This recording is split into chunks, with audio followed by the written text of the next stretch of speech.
Okay, so this next video, I made it before. It's just I was getting too rambling on leopard geckos and going down this big journey that is not important for this really. So sorry, I was really passionate about this for a long time. Lots of stuff. But anyway, so I'm trying to bring the concepts that no one's talking about into this so that you guys can keep learning new, progressive, real, factual, like true science behind everything.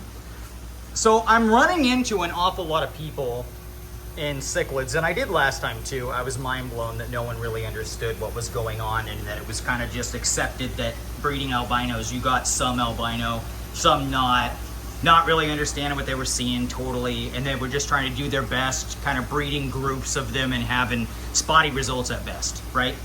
So these here, right, like genes for albinism and the leucistic gene, right? So there actually isn't in most animals, like the cichlids, I can guarantee you there is ample strains of albinism that people have not been aware of. They also have not understood what they're seeing and how to refine it down and how to test to make sure that it's clean and move forward from there, right? So anyway though, let's just use leopard geckos for example here. So like these are very long track record proven. If you breed a trimper albino to a bell albino or a rainwater albino, you will get no albinos. They will both be just a mess. So then if you're breeding these to this to these, you won't. None of these will produce together and create albino. They will only create double hets to each other. And then if you bred those, then you would have just a mess of two strains of albino hets for them. That's a slop job. That's what's happening now all over the market,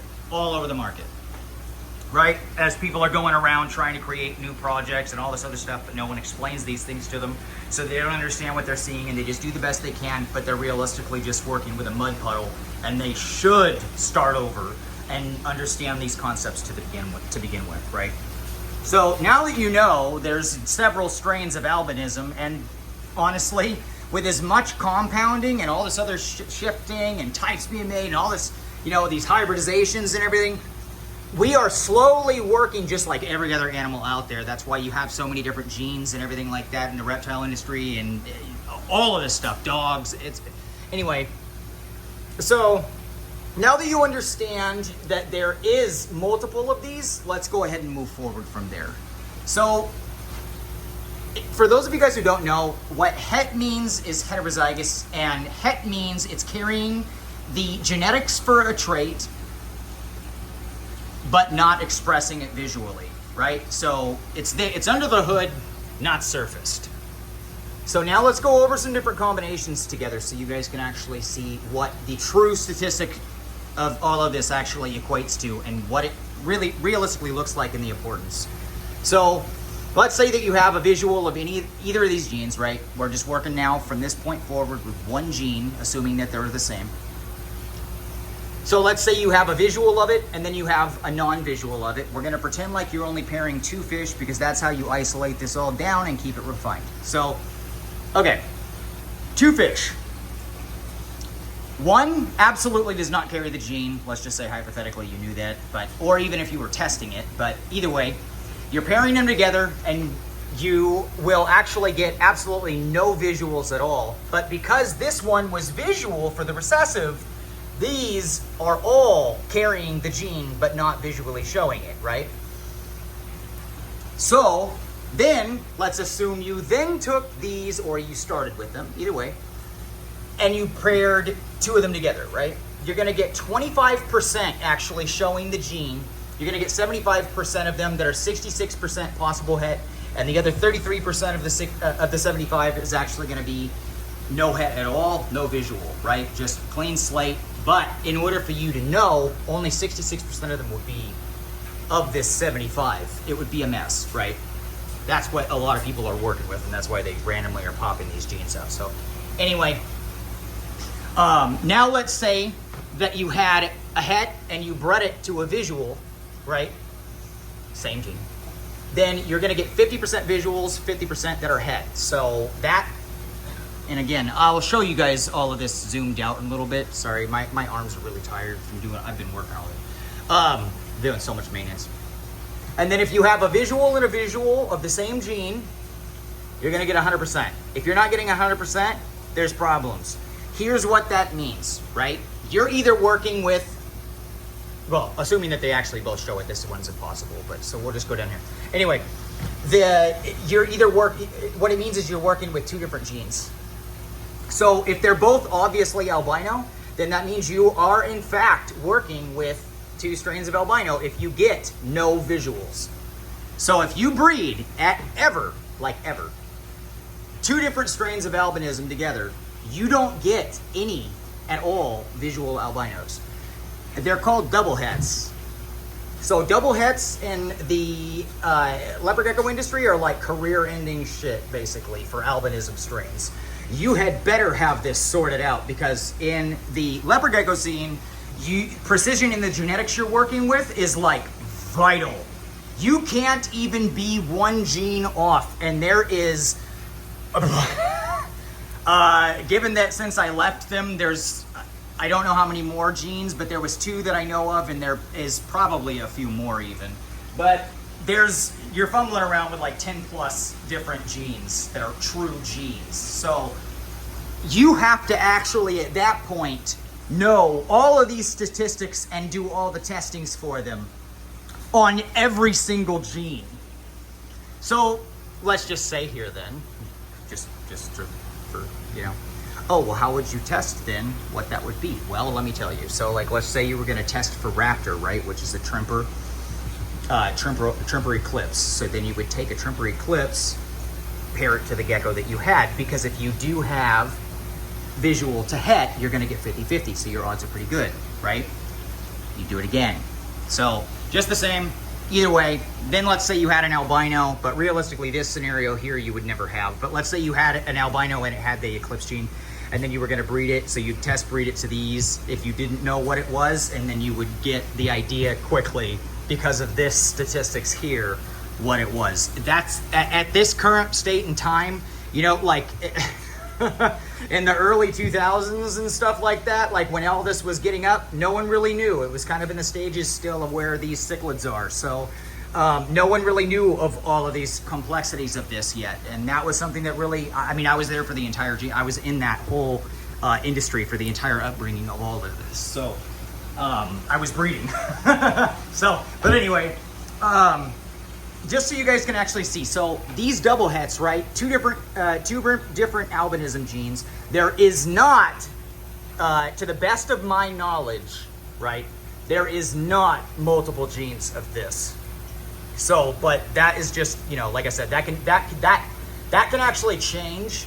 Let me explain something here. So the more you compound genetics, and everyone out there competitively breeding is doing some form, whatever breeding models they're using, of compounding the genetics. So as you do that, genes slowly work their way up each generation.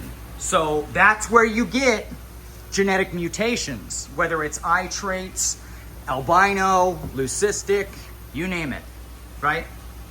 And so, or like there's even like whole body ones, like Snow. You got Max Snow, Tug Snow, Jim Snow. You got to know how to test all of these things. If you don't know how to do these structures here, oh, your career is done. You don't even have a career. You're just done, dead in the water. That's it. That's you literally won't make it past your first year. So, again, these complexities here are something that I really hope that people are paying attention to, so that they can actually understand what they're seeing, and if they're seeing it, when they see it, right? So I'm going to zoom this out a little, and I'm going to hold it still, and hopefully you guys can screenshot this here so that you can actually see it, and then keep it on your phone or whatever you want. These here are hardcore numbers. These are not negotiable. This is science.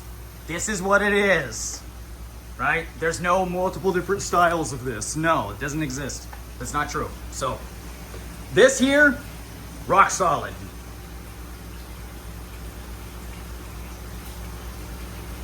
And again, as time progresses, things can change. Not these, but these. So, you know, like for these fish, you got the OB gene, that would be here. You got the leucistic. You got albino, multiple strains. God, I'm not even going to bother with that one, but I'm sure now that everyone's going to be aware of these concepts here, we will know in time pretty soon. So, just the same, I myself right now am actually working with a for sure isolated gene of albinism right now. So, that gene of albino that I now am taking to progress into my generations, right? I know for a fact it is clean genetics. Again, that's the importance of actually understanding all of these systems and methods. If you don't understand these, just cross, right? You can't do any of this. It doesn't exist. It's just ridiculous, right? You're never gonna know how to actually stabilize it, get the right, you know what I mean? Like imagine if there's multiple, just think about, you know, like OB, that's simple, but let's throw some new trait in. Like let's say that all of a sudden, because this does happen, let's say that there is a gene that amplifies color, right? Not OB, like lemon frost or something like that for leopard geckos, right? I was involved in a global genetic study on that, right? I can speak on this. They actually, lo and behold, have that same gene in beta. So, it even behaves the same. You would be mind blown just how much genetics, if you understand the structures and the systems, translate to legitimately everything else. You only have to know how does this adapt. These numbers, though, are solid no matter what you're doing. It does not matter. That's why I'm showing you guys all of this. This here will not change. These will change. So the process that you would do for test breedings is going to stay the same. Always will. But again, these will change. It's just a matter of when.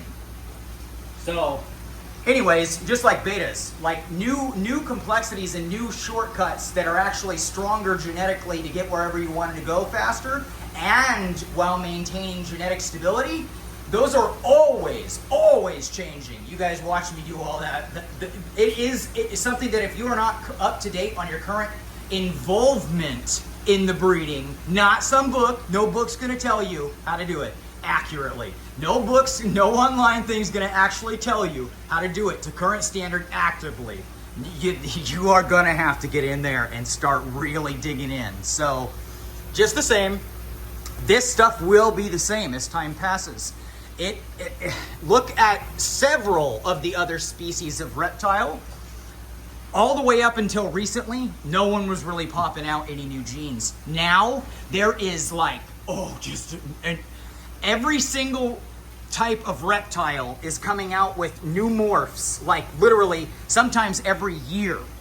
And then people have to start all these test breedings to everything to ensure they know what they're working with, have the testings already figured out as to how the genetic works. I actually explained that process there in a previous video very thoroughly. So again, all of this is a system. It is all applicable. You need to be paying attention to all of these things. So just the same, even if you're only working with pure species, I've got news for you. As you're breeding pure species, natural strains of albinism, they do actually exist. So if you do, you gotta know.